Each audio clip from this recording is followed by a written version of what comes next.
best side. Can you just speak normally for me? All right. Yes. 1, 2, 3. Okay, it's working fine.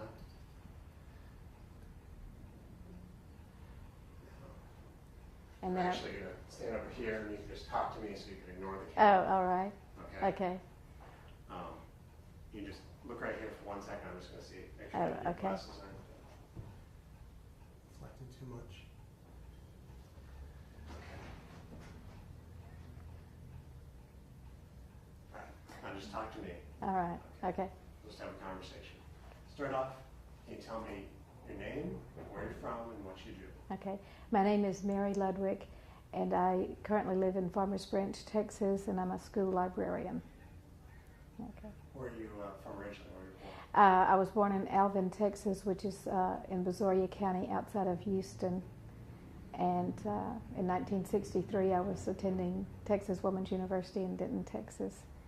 So I was very close to the scene of the crime, I guess. Can you tell me, before that date, what you thought of Kennedy when he was president?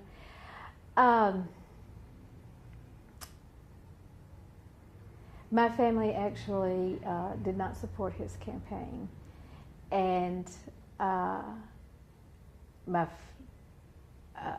as a high school student, I remember that I did not support him, and my father was very, very adamantly against his campaign. My father died in '65, and in later years, my mother talked about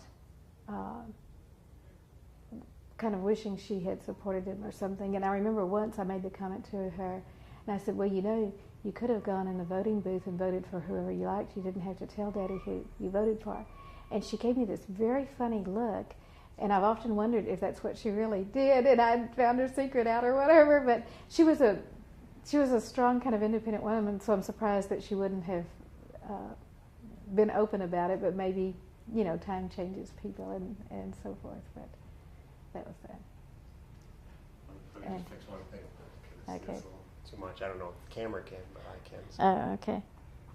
that'll be fine now. And I remember the day, and this may be going faster than you want to, but I was a college freshman, and I had come back from lunch, and it was my habit to listen to the noon news as we had they had a period of time where there were no classes, you know, for people to have their lunch hour and so forth. And I would sit down and write a letter to my family. And I was in the middle of writing this letter to my family when I heard the news that JFK had been assassinated. And at that time, they weren't saying that he was dead. They just said that he'd been shot and had been rushed to the hospital. And I remember writing in the letter that people may not have liked him, but he didn't deserve to be shot or to die. And my younger sisters told me that even though my father had not supported him, was extremely upset with the turn of events. And I would even dare say that most of the people, I know there are always some diehards, but most of the people, even that didn't support him, of course, when this happened, rallied behind him and the country, and kind of forgot the reason they didn't like it, you know. So, do you just want me to go on with other memories, or Well, what do you feel now when you come down to Dealey Plaza? Mainly when I come down, it's I'm usually escorting some tourists who want to see the historical site. I guess I will say that initially I believed that Oswald had acted alone, and it wasn't until, and when I heard people talk about conspiracies and other theories, I really ignored them because I thought it was just sort of nutcase things. And it wasn't until I went to an exhibit 10 or 15 years ago or something, and I looked at the part that's the so-called magic bullet thing, where it shows what all a one bullet would have had to do, that I decided that there had to be more than one person involved. And when I see it now, it's a historical event. a location of a historical event. I wish that there were some way to reveal everything and actually know everything, but like an emotional field or something, I don't. I think it's a sad reflection of times. And recently, in the Dallas paper, someone had suggested renaming a street for JFK, and I was truly very shocked that a few days later the Dallas Morning News printed a very hateful letter about JFK and so forth, and I was amazed that people still carried hatred this many years later. So. What do you think about the effort to rename the street out here? I think renaming streets is so very expensive to the businesses along that location. I think a better plan would be to name something new if that choice were made, rather than renaming something that has been in place for so very many years.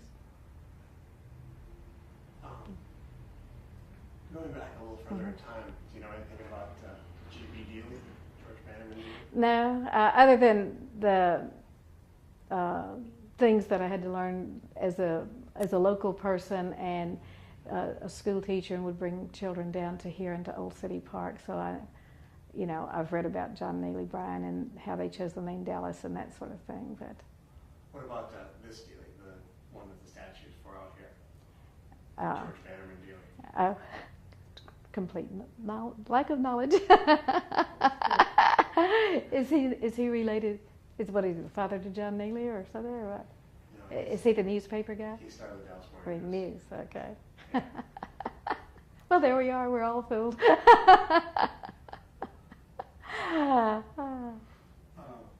you've been to the museum many times? I guess today will be my third visit to it. Sometimes the people that I bring down don't have the time or enough interest that they actually want to go through the museum. But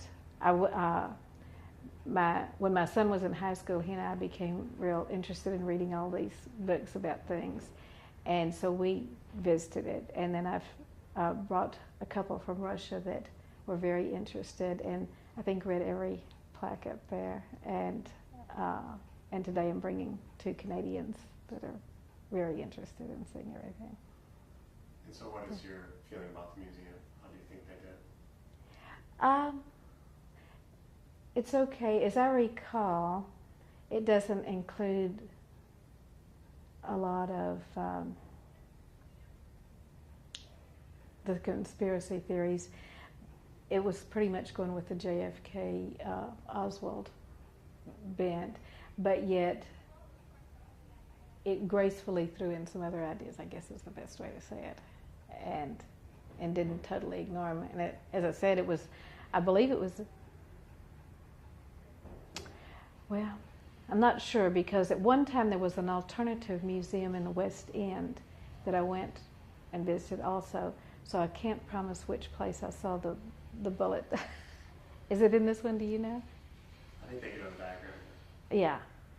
And it was sort of like after I saw that in a legitimate, spot.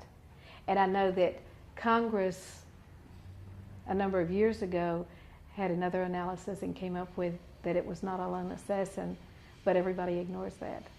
And just, they're fixated on it was Oswald, and that's it. And so forth. Yeah. Have you gone to this conspiracy museum? No, we plan to hit it today and see. And I don't know, I have no idea if they took what was over at the West End and put it in this, or if this is totally new things, or what. As an aside, I was a personal friend of the minister who gave the graveside service for Lee Harvey Oswald. And I've talked to his wife about the letters they got after he conducted the funeral service for Lee Harvey. And she knew she was dying and gave a lot of her papers, I believe, to the 6th Floor Museum. What kind of things did they get? Interestingly enough, a lot of people sent money donations for them to give to Marina Oswald because they knew that she would be struggling to survive. And they got a few hate letters, but they got a whole lot of letters of support. And her husband didn't feel one way or another politically, or if he did, didn't make it known to me. But he said he felt like if a family wanted a prayer over the person they loved body for death, that they were, as a human kindness thing to do, that they deserved to have a service. And so I would have never dreamed of writing a letter to the minister and sending money to Marina or anything. So I thought that was a real interesting comment on American society that happened. So. What do you think of the Kennedy Memorial? It doesn't do anything. I know at the time that, the thought process behind the design, reading about it, but every visitor I've ever brought has been very disappointed in it and felt that there should have been something. And I know, and let's say I brought actually 3 young people from Russia, 2 together and 1 separately.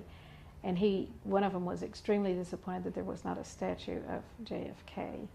And as I said, every guest that I've brought thought that it was greatly lacking in what it should have. Were you living here in the area when Oliver Stone was filming? Yes. Did you see any of that? No, no, but that's just not my style, and no. And I know at one time, I don't know, someone had a limo service that you could ride around and pretend to be JFK, and they'd take you on the route. And that was happening a few years before the Oliver Stone did his movie. And then during the Oliver Stone time, I'm sure his business increased. And I'm not sure if he's still in business or not. But I just thought kind of crass to make a dime off of someone's death. Did you see the final film of Oliver Stone? On TV. And I thought it was poorly done, because if he wanted to do it and present conspiracy theories, I think he would have done better to have presented just one, instead of taking several different ideas and putting them all in as the same. And it ended up kind of looking foolish or something, And there were bits of it that were well done, but I didn't like the way he put it all together. I think if he were going to do a documentary about the theories, he should have said, well, here's this one theory, and carried it from the beginning to the end, and then said, well, now someone else thinks it's this, and carried that from the beginning to the end, rather than taking I'll just say 5 or 6 theories, even though I don't know a number, and putting them all together as if they're one giant story. But perhaps for him it was one giant story, and I see it as several different theories. So. Do you have any theories that you're more partial to? Well, my personal theory is that there were all of these elements who were against JFK and wished him off the earth.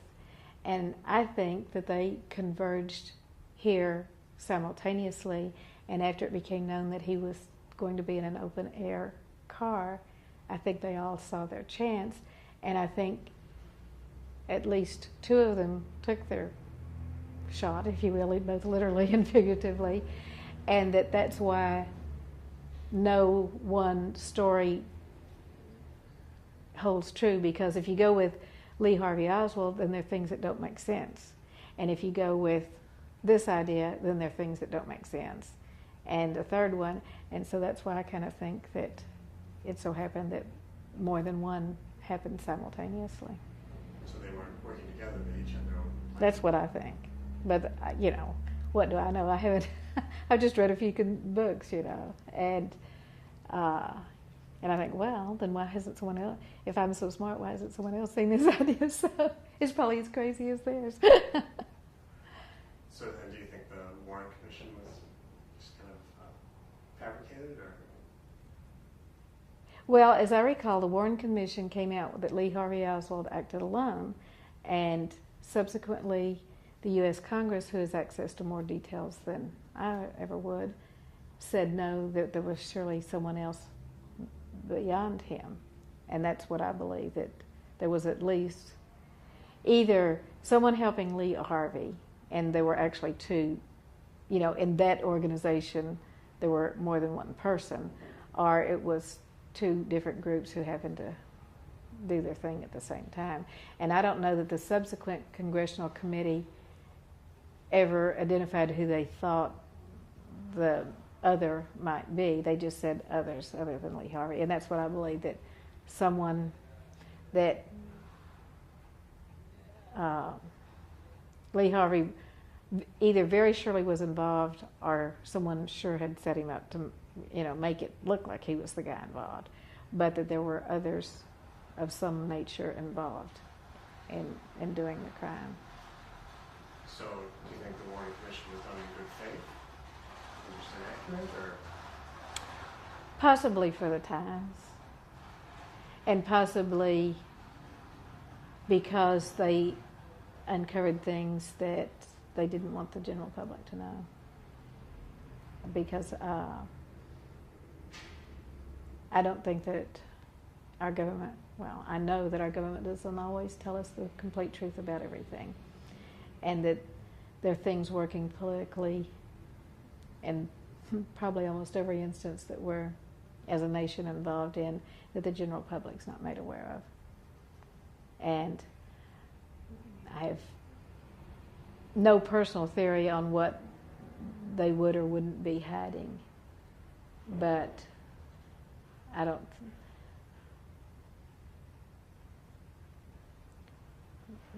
They probably knowingly didn't reveal everything. If you read this plaque out here? Yes, and I noticed that several people have scratched the word allegedly. Have you noticed that? Underline it. And that's, I guess, as it should be. What about the X out there on the street? Did you notice that? Well, I didn't notice it today. I knew that it had been there before when I brought someone down here, and I didn't easily notice it. You'll have to, when we finish, you'll have to point it out to me so I can point it out to my the young girl that I'm bringing, because she wanted to know the exact spot, and so I said, well, here's a general location. So.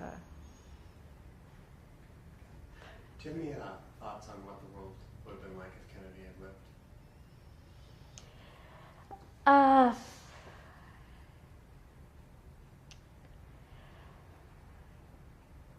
I don't think, let's see, after his death, a lot of things that he had proposed, I believed passed because of his death. And because well, let's see, when LBJ came into power, LBJ had been in Congress so long, he knew how to get people to do what he wanted them to do. As vice president, he would not have had the power to do that, and it would have been all up to JFK to sell his programs and get things done. And if you've read very much about the two men, they weren't the best political partners ever. And who knows what LBJ would have done to help him get the program through or not. One will never know that. But I believe that after JFK died, that it became almost to say, well, JFK wanted this, and so everybody was ashamed to fight against the wishes of the dead man. And so I think a lot of things passed, and maybe they also passed because LBJ was now maneuvering Congress to vote the way that he wanted to. So I think that some of the things that JFK had wanted might not have been done if he had remained president.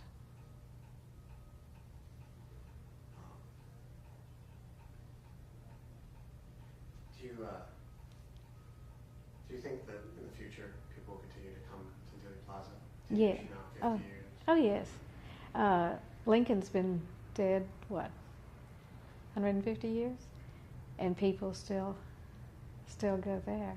I think that this is a very, or was a very, very, very powerful place in American history.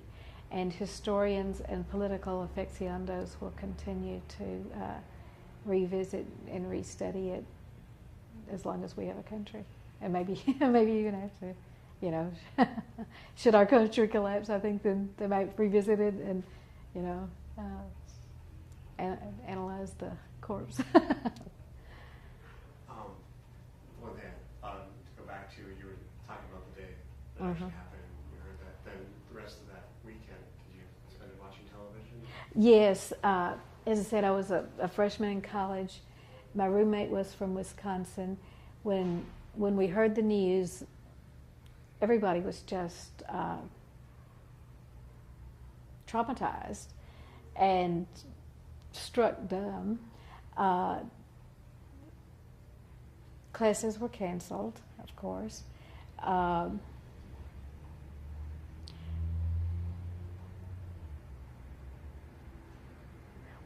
We watched TV all the time. Sunday morning, I decided to. My roommate became hysterical.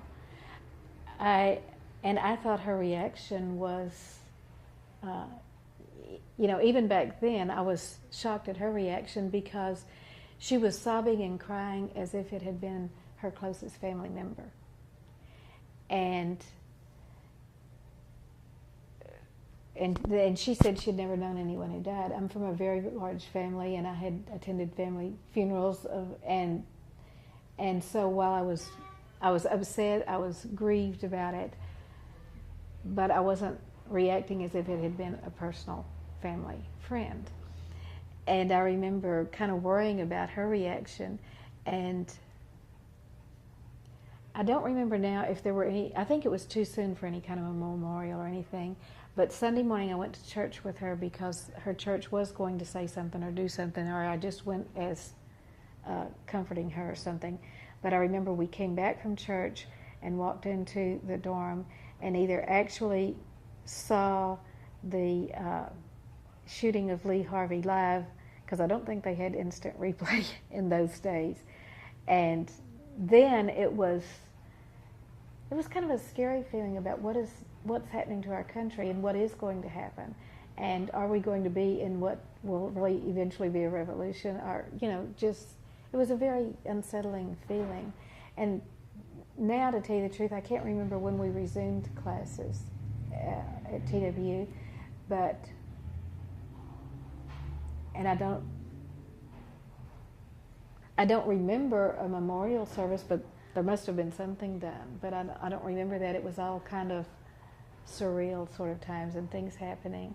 And I remember trying to get a newspaper, and they would be sold out before we could ever get to the newsstands. But in those days, there would be one TV per dormitory, and so we'd all have to cluster in the living room the TV was actually physically located in what we called a parlor, which was hardly bigger than the room we're in now. And I guess they couldn't physically move it into the larger room because of the antennas and the hookup. But we, crowded around, and of course people listened to the radios and so forth.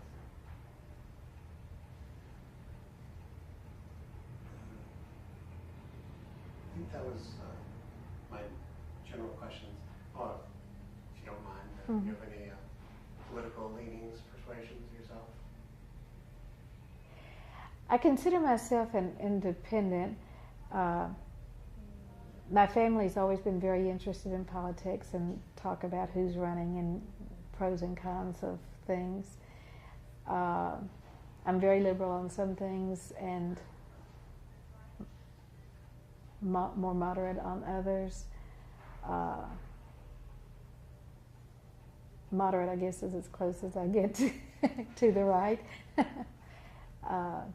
As a child, my family did not like LBJ, and then as I got older and I read some things about him, whether you agreed with what he wanted to do or not, and his goal, you have to admire the way he knew how to work the system. And I suppose he would be, like many others that were long time in Congress, a really consummate politician as far as knowing how to work the crowd and how to...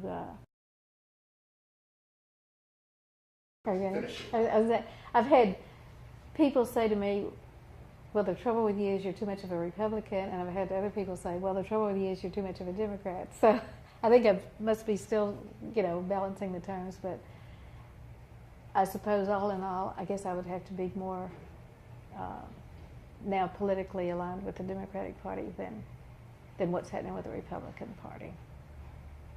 I remember as a youth, I was more active in supporting Republicans, but they've become too right-wing leaning for my taste. The last thing I can think of is, did you ever encounter people who held a grudge or had something against Dallas because of what had happened here? Not personally, but we kind of talked about that with my friends as we came up the street, that I never really understood blaming a city for something that an individual did. And perhaps if people felt that way, since they knew that I was from the place, they wouldn't have said it to my face. I was surprised. I was living in South Carolina once, and I was working a temporary job, and so the people, or this man in particular, didn't know where my roots were. And he came in, and he had been living there, relocated away, and now was coming back. And they said, he took his lunch hour to look for a house, and they said, did you find a house? And he said, I found the perfect one. And they said, did you put a bid? And he said, no. And they said, why? And he said, I'd be living next door to Texans. And I was shocked. I was just shocked. And I didn't say anything. And at the time I thought, oh, wow, this must be how a minority feels. And I wish now I'd explored, probed the man, but I didn't. And so I don't know. And I was surprised. The letter I mentioned that was in the Dallas Morning News a couple of weeks ago, I was just appalled that there were feelings like that. But if I haven't personally had anyone say anything. I am surprised. I've traveled in Europe in several countries, and if you say you're from Dallas, they immediately will say, oh, where JFK was killed. So I think that's really a bit surprising to me that others know that much about our history, especially after this much time has passed, and it was young people. For example, 20-year-old Russians. That surprised me. Is that the primary association they make with Dallas? I guess, if that's the first thing they say. Wouldn't you think, if that's their first response back? And I know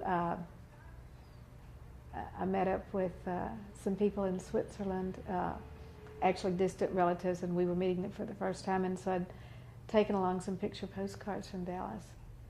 And the minute I brought one for the assassination site, because people are always interested, and immediately the cousin said, oh. And then they went on to tell me that they had seen, there's a documentary I think now has shown on American TV, but for a time it was only shown in Europe and not here. And they had seen that one, so. Do you know what that was? It's something about the JFK assassination, and it talks about the conspiracy and why it's felt that Oswald wasn't alone. But I don't know any specific title. I couldn't tell you. And as I said, I think that has now been shown on cable in America. But this was in '93. I don't think it had been at that time. Is there anything else you can think of that I haven't asked you?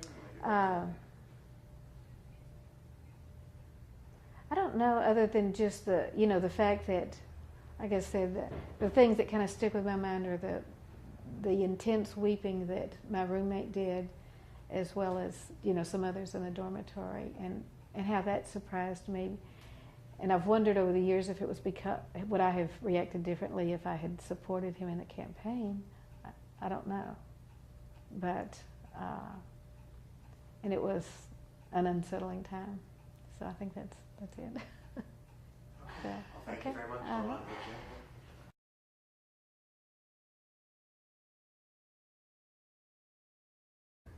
I was very close to the scene of the crime, I guess. Can you tell me, before that date, what you thought of Kennedy when he was president?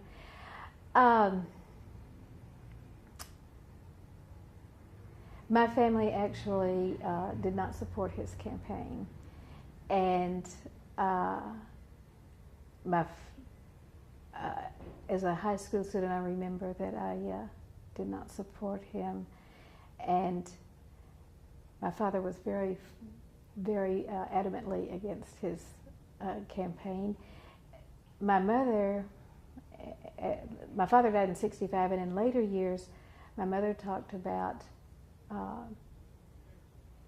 kind of wishing she had supported him or something. And I remember once I made the comment to her, and I said, well, you know, you could have gone in the voting booth and voted for whoever you liked. You didn't have to tell Daddy who you voted for. And she gave me this very funny look, and I've often wondered if that's what she really did, and I found her secret out or whatever. But she was a strong kind of independent woman, so I'm surprised that she wouldn't have been open about it. But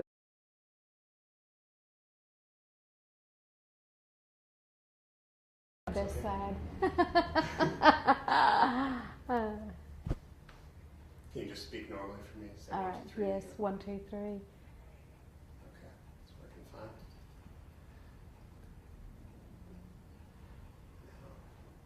And I'm then actually going to stand over here, and you can just talk to me so you can ignore the camera. Oh, all right. Okay. Okay.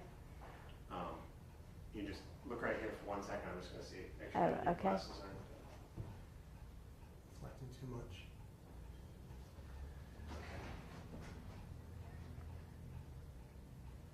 All right.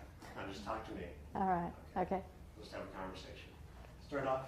Can you tell me your name, where you're from, and what you do? Okay. My name is Mary Ludwick, and I currently live in Farmers Branch, Texas, and I'm a school librarian. Okay. Where are you from originally? Where are you born? I was born in Alvin, Texas, which is in Brazoria County outside of Houston. And in 1963, I was attending Texas Women's University in Denton, Texas. So, events. And I would even dare say that most of the people, I know there are always some diehards, but most of the people, even that didn't support him, of course, when this happened, rallied behind him and the country, and kind of forgot the reason they didn't like it, you know. So, do you just want me to go on with other memories, or Well, what do you feel now when you come down to Dealey Plaza? Mainly when I come down, it's I'm usually escorting some tourists who want to see the historical site.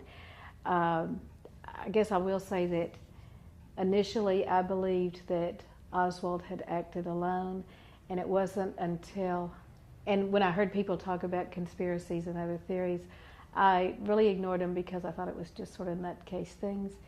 And it wasn't until I went to an exhibit 10 or 15 years ago or something, and I looked at the part that's the so-called magic bullet thing, where it shows what all one bullet would have had to do, that I decided that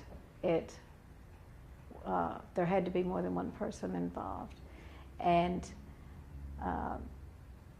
when I see it now, it's a historical event, a location of a historical event.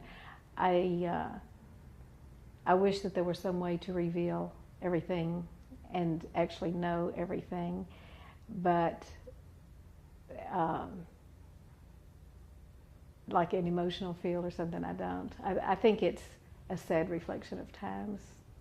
And recently, in the Dallas paper, someone had suggested renaming a street for JFK, and I was truly very shocked that a few days later the Dallas Morning News printed a very hateful letter about JFK, and so forth. And I was amazed that people still carried hatred this many years later.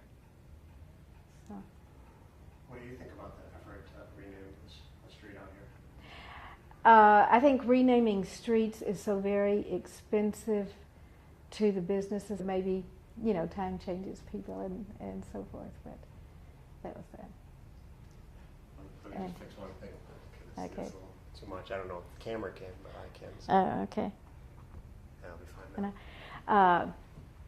I remember the day, and this may be going faster than you want to, but I was a college freshman, and I had come back from lunch, and it was my habit to listen to the noon news as we had they had a period of time where there were no classes, for people to have their lunch hour and so forth.